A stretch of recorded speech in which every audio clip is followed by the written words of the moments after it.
பாரதிய ஜனதா கட்சி அப்படின்றது வந்துட்டு இன்றைக்கி அதிமுகவோட இருக்குது. ஒருவேளை நீங்கள் அதிமுகவுக்கு ஓட்டு போடுறீங்கன்னா பாரதிய ஜனதா கட்சி உள்ளே வந்ததுன்னா இங்கே வந்து அமைதி இருக்காது. இப்போ உத்தரப்பிரதேசத்தில் இருக்கிற பிரச்சனைகள் போலவோ, இல்லை வந்து உங்களுக்கு குஜராத்தில் நடந்த அந்த பிரச்சனைகள் போலவோ, இல்லை மணிப்பூரில் அந்த மாதிரி, ஏன்னா பிஜேபி எங்கெல்லாம் இன்ட்ரெஸ்ட் இருக்கோ அங்கெல்லாம் வந்து ஒரு மதக்கலவரமோ இல்லை ஒரு அமைதி இல்லாத தன்மை இருக்குது. ஆனால் ஆல்ரெடி இருக்கிற கூட்டணி அந்த வண்டி வந்து பயணம் பண்ணிக்கிட்டு இருக்கிற வண்டி. ஆனால் அந்த வண்டி எல்லாம் எதிர்பார்த்தது என்னென்னா, இன்னும் வேகமாக போயிட்டு அவங்க சீட் ஷேரிங்கை முடிச்சிருவாங்க, பிரச்சாரத்தை முடிச்சிருவாங்க, நட்சத்திர வேட்பாளரை அறிவிச்சிருவாங்க, ஒவ்வொருத்தரும் போய் பிரச்சாரத்தையே ஆரம்பிச்சிருவாங்க. அது அது எதிர்பார்த்த ஒன்று. பட்டு இவரும் போய் திருப்பி கேட்டோன்னா, நான் எத்தனை தப்பாக சொல்கிறது, எத்தனை வாட்டி சொல்கிறது, திருப்பி திருப்பி கேட்டாலும் அதுதான் நாங்கள் தான் உட்காரோம், அவங்களுக்கெல்லாம் வழி கிடையாது, அவங்க அவங்க குழப்பி விடுறாங்க, அது அவங்க யூகம் அப்படின்னா அவங்களுமே வந்து இவ்வளோ தான் இருக்குது, இதுக்கு இஷ்டப்பட்டால் வாங்க, இல்லைனா எங்களுக்கு கூட்டணிக்கெல்லாம் ஒன்றும் பஞ்சம் இல்லை. நீங்கள் போய் என்ன இப்போது ஸ்விங் வந்து 3லேருந்து 4% வரலும் போகலாம். அதில் வந்து ஒரு 1/2% முக்கியம், 1% முக்கியம்னு நினைக்கிறது ஒரு டஃப்பான தேர்தலில் கரெக்டு தான். பட்டு எந்த அளவுக்கு நீங்கள் அதுக்கு சீட்டு கொடுப்பீங்க? விஜயோட கூட்டணி போக போகிறோன்னு சொல்கிறாங்க. அவங்களுக்கு மக்கள் செல்வாக்கு இருக்கா, இல்லை டிடிவியை ஒரு பயமுறுத்துவதற்காக இந்த பேச்சை வந்து அவங்க நரேட் பண்ணுறாங்களா? அவங்க டிடிவி அவர்களுக்கும் அம்மையார் சசிகலா அவர்களுக்கும் மனக்கசப்பு இருப்பது உண்மை போல தான் தெரிகிறது. ஆட்சியில் பங்கு அதிகாரத்தில் பங்குன்னு சொல்லியும் கூட மக்கள் நீதி மையம் வந்து இது நல்லா இருக்குது கேட்குறதுக்கு, நம்ம ஏன் அங்கே திருப்பி போய் சேரக்கூடாது? நம்ம ஒரு காலத்தில் மத்தியம் கித்தியம் பேசிட்டு இதை ரிமோட்டெல்லாம் தூக்கி உடைச்சோன்னு கூட அப்படி கூட இருக்கிறவங்களும் யாரும் கன்சிடர் பண்ணுறோம். அவர் தனித்து நிற்கல. அவர் வந்து என்ன சொன்னார், நம்மளை நம்பி வருவாங்கல்ல, அவங்களுக்கும் ஆட்சியில் அதிகாரத்தில் கொடுக்கணும் தானே, அதுதானே அப்படின்ற மாதிரிலாம் பஞ்ச டைலாக் பேசினார்.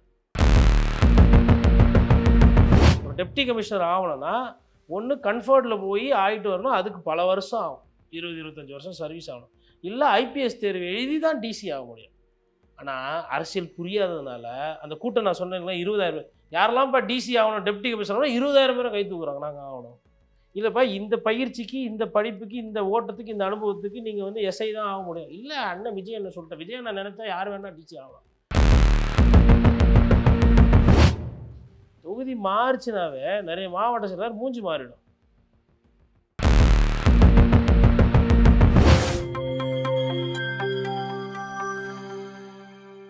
நியூஸ் பிக்ஸ் இந்தியா நேயர்களுக்கு வணக்கம். இன்று நம்மளோட சிறப்பு விருந்தினர் மூத்த பத்திரிகையாளர் கோட்டீஸ்வரன் அவர்கள். வணக்கம் சார். வணக்கம் மேடம், நேயர்களுக்கு அன்பு வணக்கம். தேர்தல் களம் பரபரப்பாக சூடு பிடிக்க ஆரம்பிச்சிருச்சு. திரு முதலமைச்சர் அவர்கள் வந்து ஒரு முக்கியமான விஷயத்த சொல்லியிருக்காரு. திமுக கூட்டணி தவிர்த்து யாருக்கு வாக்களித்தாலும் வளர்ச்சி அரசியலை மாறி கலவர அரசியலாக தாங்க மாறும் அப்படின்னு சொல்றாரு. இது எப்படி நீங்க பாக்குறீங்க? மக்கள் வந்து யார் ஆட்சி நல்லா இருக்குது, யார் ஆட்சி மோசமாக இருக்குன்னு சொல்லிட்டு நல்லா துல்லியமாக கணிக்கக்கூடியவர்கள். அதனால் வந்து பார்த்திங்கன்னா வந்து புதுசாக ஒரு கட்சி வருது, மாற்றுக் கட்சி வந்தாலும் அவங்களோட இந்த சிந்தனை ஓட்டம் என்பது ரொம்ப தெளிவாக வாக்களித்திருக்காங்க.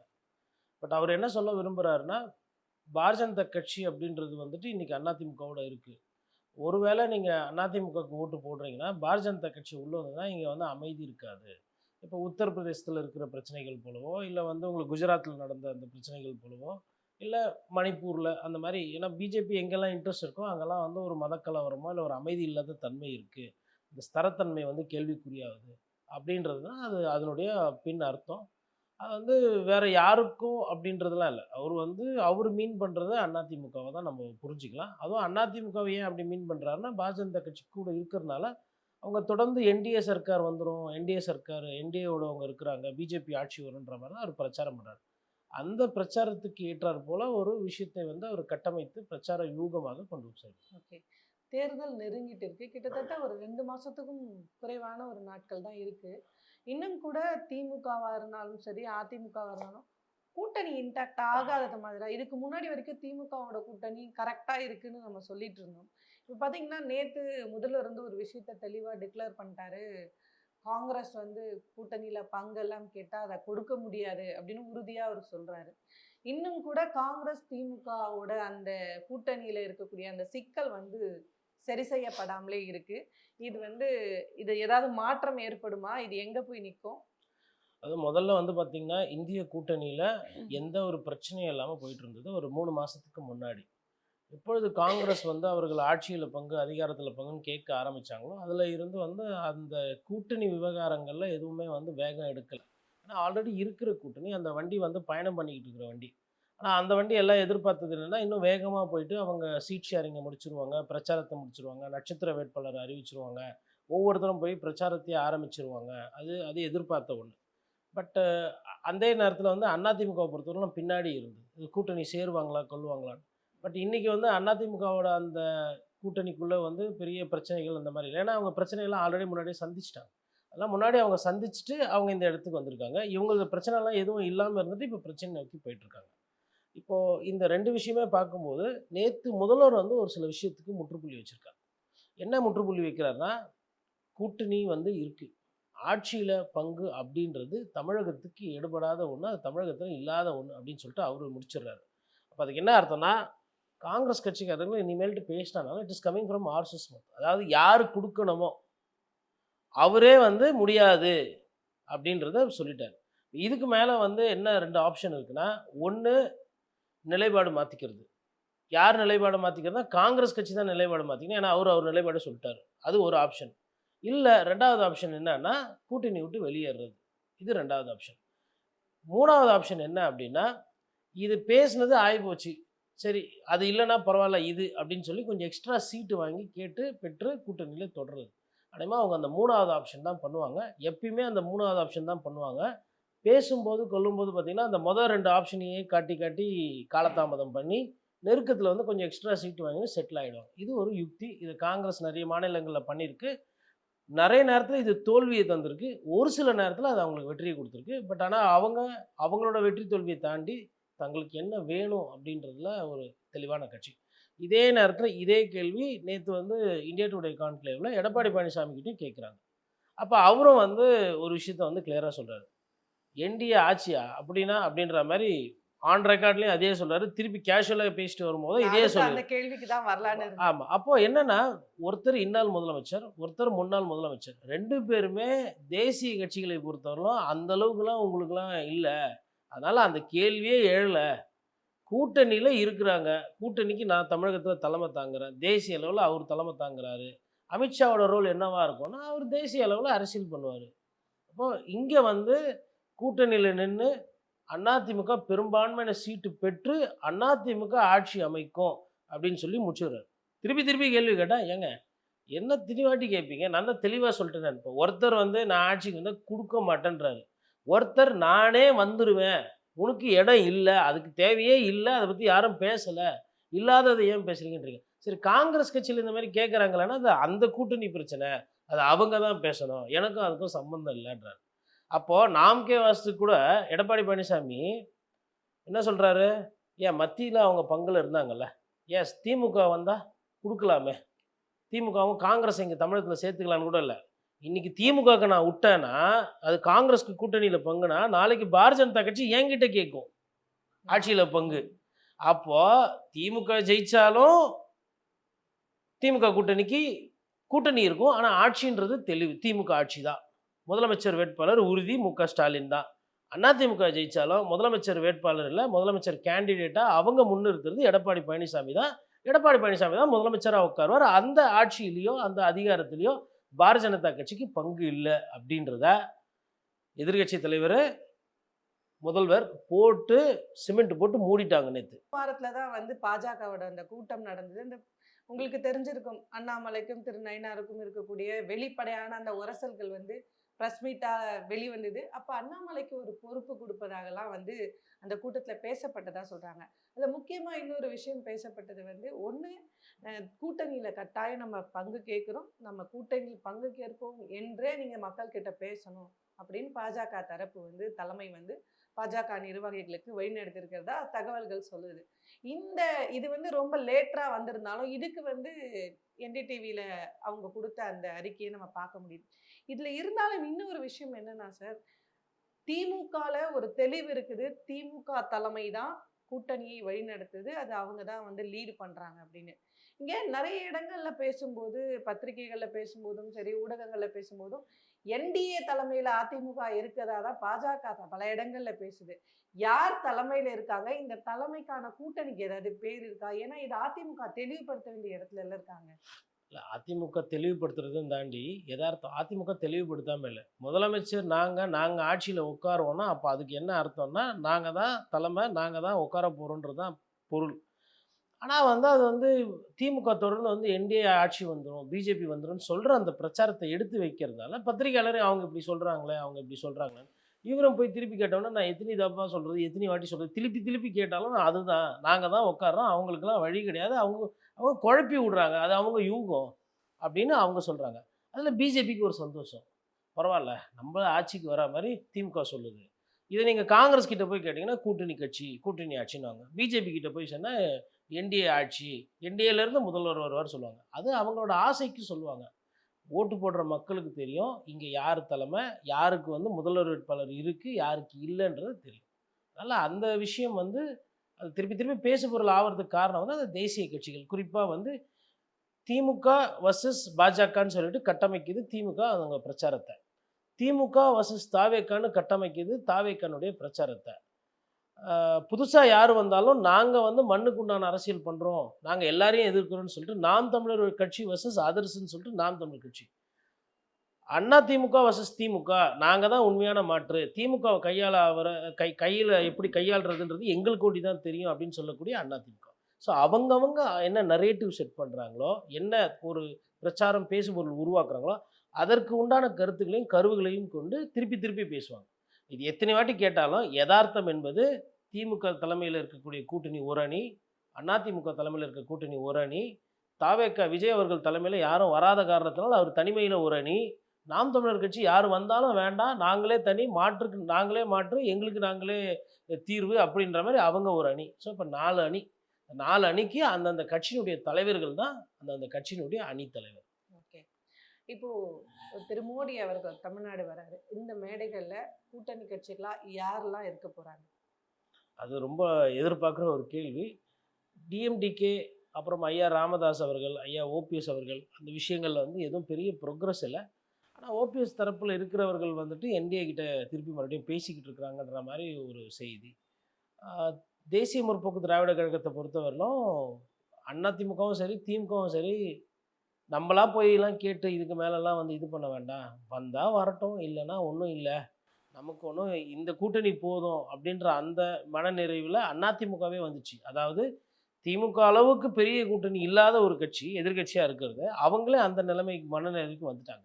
இப்ப அதிக தேவை அப்படின்னு பார்த்தா அதிமுக தான் அத வந்து ஜம்ப் பண்ணி போய் அத பேசி முடிக்கணும். ஏன்னா அங்க சீட்ஸ் இருக்கு. ஆனா அவங்களே என்ன சொன்னாங்க, "இல்ல இவ்வளவுதான் அந்த கட்சிக்கு இருக்கு. அந்த கட்சிக்கு இவ்வளவு குடுத்தா போதும். இல்லன்னா நம்ம ரெட்டை இலையில நின்னுக்கலாம்." அப்படின்னு அந்த திமுகவ பொறுத்தவரையிலும், சரி இந்த காங்கிரஸ் கட்சியினுடைய அந்த பிரச்சனைகளால அவங்க வந்து ஒரு சிலர் பேசியிருக்கிறாங்க. டிஎம்டிக்கு. இல்லன்னா அவங்களும் பேச வேண்டிய அவசியம் கிடையாது. ஒருவேளை காங்கிரஸ் கட்சி போயிடுச்சுன்னா என்ன பண்ணலாம்? அப்படின்றது. இப்ப இந்த காங்கிரஸோட சீட் ஷேரிங் முடிஞ்சு போச்சு அப்படின்னா, அவங்களுமே வந்து இவ்வளோ தான் இருக்கு. இதுக்கு இஷ்டப்பட்டா வாங்க. இல்லன்னா எங்களுக்கு கூட்டணிக்கெல்லாம் ஒண்ணும் பஞ்சம் இல்ல. நீங்க போய் என்ன இப்போ ஸ்விங் வந்து 3லேருந்து 4% வரலும் போகலாம். அதுல வந்து ஒரு 1/2% முக்கியம், 1% முக்கியம்னு நினைக்கிறது ஒரு டஃப்பான தேர்தல்ல கரெக்ட் தான். பட் எந்த அளவுக்கு நீங்க அதுக்கு சீட்டு குடுப்பீங்க? அது என்ன சொல்லுவாங்கன்னா, நீங்க வந்து ஒரு விஷயத்த வந்து ஒரு எல்லை தாண்டி போய் பண்ணும்போது, அதுவே உங்களுக்கு வந்து ரிவர்ஸ்ல பிரச்சனையாயிரும். அதாவது இப்போ உதாரணத்துக்கு இப்போ டிஎம்டிகே வந்து 15 சீட்டு கேட்குறாங்க. 15 சீட்ட வாங்கி, அதில வந்து ஒரு 13 சீட்டு இல்ல 12 சீட்டு அவங்க தோக்குறாங்க அப்படின்னா, அது எதிரணிக்கு தானே அது பலமா போகும். கூட்டணியில சேர்த்து பலவீனமா ஆச்சுன்னா. இன்னொன்னு அங்க வந்து டிஎம்கேவ பொறுத்தவரைக்கும் அந்த கூட்டணி வந்து ஒரு நெறைய கட்சிகள் இருக்கு. இப்போ கமல் அவர்கள் வந்திருக்கிறாரு அந்த கட்சிக்கு புதுசா. அதற்கு எதனா பார்க்கணும். 2, 3 வேட்பாளர்களா எம்எல்ஏக்களே வேட்பாளர்களா வந்திருக்கிறாங்க. இப்ப அவங்களுக்கு திருப்பி அங்க சீட்டு குடுத்தாகணும். அப்படி பார்க்கும்போது ஒரு ஒரு 8, 10 சக்தி சீட்டுகளை ஸ்ட்ராங் ஆக்குறதுக்கு அவங்க அதுக்கு உண்டான வேலைகளை செய்திருக்கிறாங்க. அப்படி இருக்கும்போது இனிமேல்ட்டு வந்து ஒவ்வொரு சட்டமன்ற தொகுதியா தான் பார்ப்பாங்க. திரு சசிகலா அவர்கள் தொடர்ந்து ஒரு பேசு பொருள் ஆயிட்டே இருக்கு. அவங்க எப்ப பிரஸ் மீட் குடுத்தாங்களோ, அதிலிருந்து அவங்க புதுசா கட்சி ஆரம்பிக்க போறாங்கன்னு சொல்றாங்க. அவங்க விஜயோட கூட்டணி போக போறோம்ன்னு சொல்றாங்க. அவங்களுக்கு மக்கள் செல்வாக்கு இருக்கா? இல்ல டிடிவியை ஒரு பயமுறுத்துவதற்காக இந்த பேச்ச அவங்க நரேட் பண்றாங்களா? அவங்க டிடிவி அவர்களுக்கும் அம்மையார் சசிகலா அவர்களுக்கும் மனக்கசப்பு இருப்பது உண்மை போல தான் தெரிகிறது. என்ன காரணம் என்றால், ஆ, ஒரே குடும்பத்தை சார்ந்தவர்கள். இன்னும் சொல்லப்போனால் சசிகலா அவர்கள் வழிகாட்டி. அவங்க தான் அந்த கட்சியில், அதாவது அதிமுகன்ற அந்த கட்சியில் நிறைய பேர் வந்து சீட்டு பெற்றதுக்கோ இல்லை அந்த கட்சி பொறுப்பில் இருந்ததுக்கு காரணம் அவர்கள் என்பது நாடறிந்த உண்மை. அப்படி இருந்தவர் இன்னைக்கு வழக்கெல்லாம் முடிஞ்சு போச்சு, தண்டனையும் பெற்று முடிஞ்சு விட்டார். இன்னைக்கு அவங்க வந்து அரசியல் ஈடுபாடு இல்லை. ஆனால் அவர்களை வந்து ஒரு அரசியல் ஆலோசகராகவோ இல்லை வந்து ஒரு ஒரு ஒரு ஒரு ஒரு ஒப்பீனியன் கேட்குறவங்க அந்த மாதிரி ஒரு நிலைமையில கூட இவங்க வந்து இது பண்ணலை. எடப்பாடி பழனிசாமி வந்து சண்டை போட்டுட்டு பிரிஞ்சிட்டார். ஆனால் மக்கள் முன்னேற்ற கழகம் வந்து அந்த மாதிரி ஒரு நிலைப்பாடை வெளிப்படையாக சொல்லலை.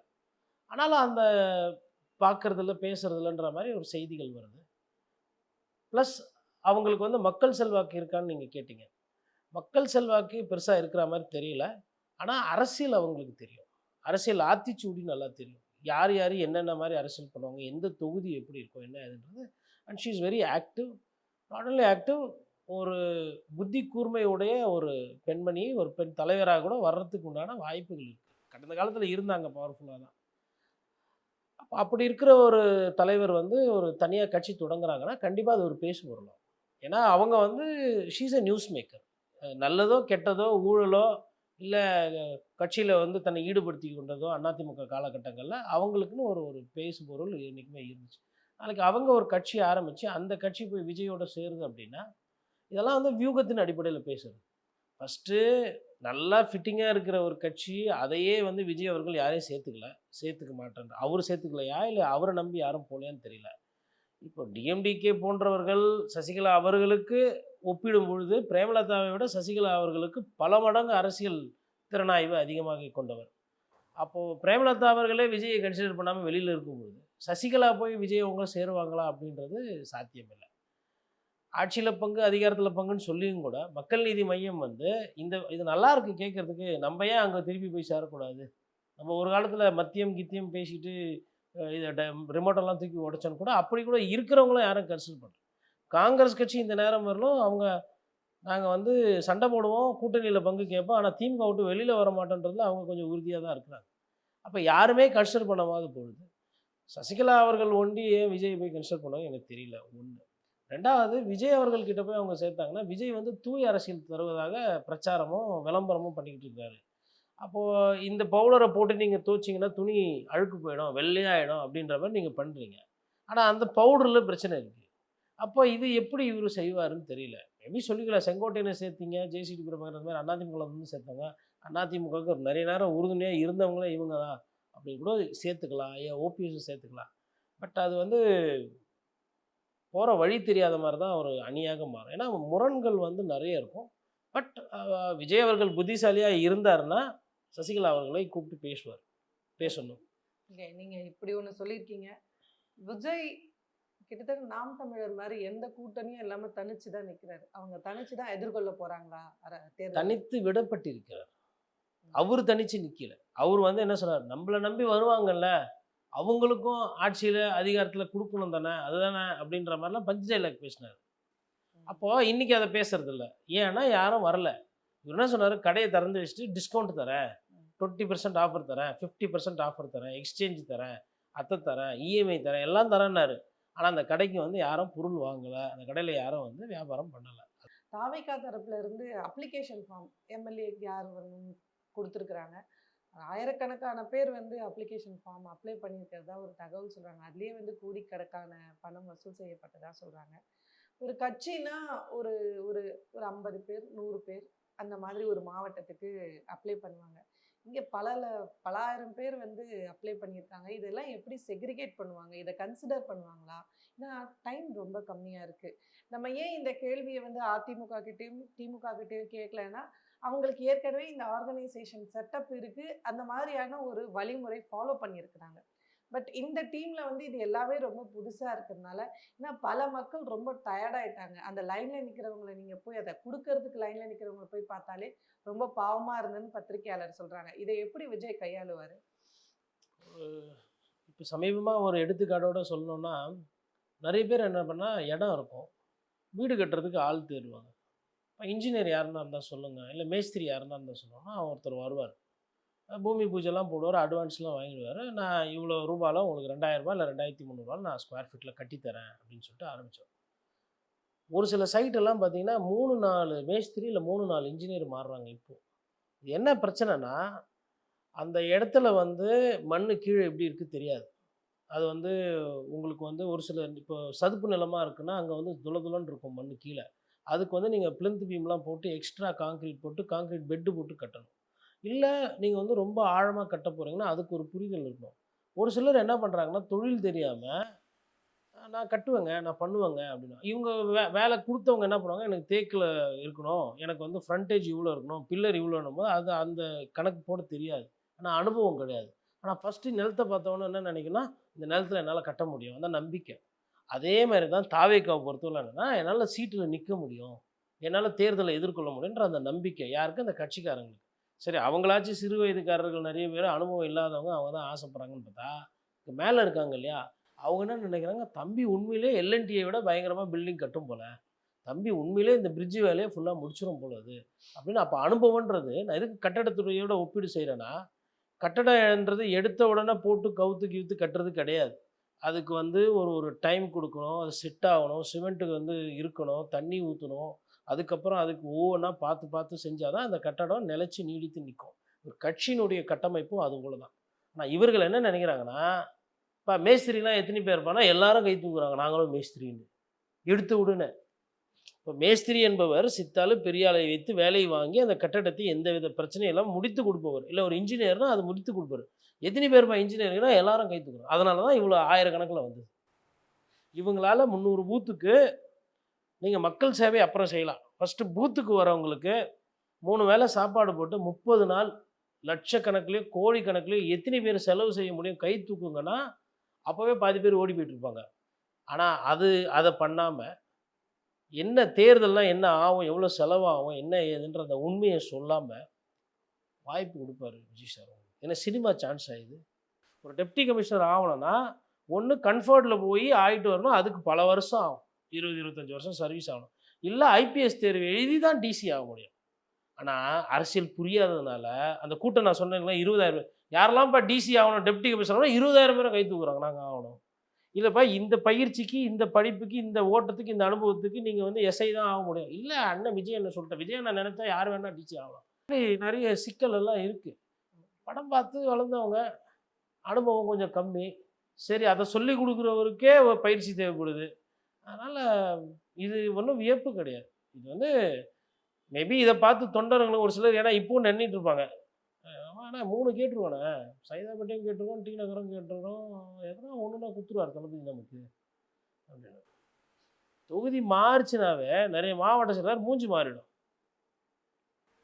ஏன்னா, அந்த தொகுதியில போட்டு வேலை பார்த்து பல வருஷம் நல்லது, கெட்டது, சாவு ஆகட்டும், இல்ல அங்க ஒரு நிகழ்ச்சி ஆகட்டும், அந்த கோயில்ல இருக்கிற கோயிலுக்கு கூழ் ஊத்துறதாகட்டும், அங்க இருக்கிற மாதா கோயிலுக்கு வந்து தேர் போறதுக்கு காசு குடுக்குறதாகட்டும், அங்க ரம்ஜான் அப்ப 4 பேர போய் பார்க்கறதாகட்டும், எங்க வணக்கம் வாங்கணும், எங்க குல்லா போடணும், எங்க கால்ல விழணும், எங்க மணி அடிக்கணும், எங்க இதுவா போய் நிக்கணும், எந்த வீட்டுல வசூல் பண்ணணும், மிரட்டணும், எந்த வீட்டுல போய் காசு கேட்கக்கூடாது. எல்லாத்தையும் தெரிஞ்சு வச்சிருப்பாங்க அரசியல்வாதிகள். ஒரு சட்டமன்ற தேர்தல் நிக்கணும்னா. அதுல நல்லது இருக்கும், கெட்டது இருக்கும். நெறைய நேரத்துல கெட்டது தான் இருக்கும். ஆனா தாவேக்காக்கு அதுல என்ன அனுபவம் இருக்கு? அந்த வேட்பாளர்களும் தெரியல. தலைவர் எவ்வழியோ தொண்டர்கள் அவ்வழி. அதனால தான் அந்த குளறுபடி. அதுல என்ன நீங்க சாதிச்சீங்க? சொல்லலாம். நெறைய பேர் வந்து ஃபார்ம் வாங்கின்னு போனாங்க அப்படின்னு. பனையூர்ல அங்க இருக்கக்கூடிய மக்கள அன்னைக்கு கஷ்டப்படுத்திட்டீங்களா? நீங்க கண்டதெல்லாம் என்ன? கஷ்டப்படணும். அதாவது ஃபார்ம் வாங்குறதுக்கு பொதுவா பார்த்தீங்கன்னா, இந்த ஃபார்ம் வாங்குறவங்கலாம் வந்து நேர்காணல் நடத்தணும். அதுதான் வந்து ஒரு குறைந்தபட்ச கண்ணியமான ஒரு செயல். அட்லீஸ்ட் நேர்காணல் நடத்த முடியலனாலும் மாவட்டமா கூப்பிட்டு மொத்தமாச்சும் பேசணும். இப்ப எத்தனை எத்தனை 1000 ஃபார்ம் வித்தாங்கன்னு தெரியல. மேபி ஒரு 20,000, 30,000 வித்திருப்பாங்கன்னு நெனைக்கிறேன். 30,000 பேரையும் வந்து தார்மீக அடிப்படையில விஜய் பார்க்கணும். இப்ப ரூ. 100 செலவு பண்ணி ஒருத்தர் பண்றாருன்னா, அவரு நாளைக்கு முன்னாடி ரோட்ல ஒருத்தர் விழுந்திருக்கிறாரு. அவர ஒரு ஆஸ்பத்திரிக்கு கூட்டு போயிட்டு கூட அவர் பண்ண முடியுமா? எதுவுமே எதார்த்தத்துக்கு மீறின ஒரு நம்பிக்கை, எதார்த்தத்துக்கு மீறின ஒரு பேச்சு, எதார்த்தத்துக்கு மீறின ஒரு அரசியல் அப்டின்னா, அது இன்னைக்கு தாவேக்கா தான். நன்றி சார். நன்றி.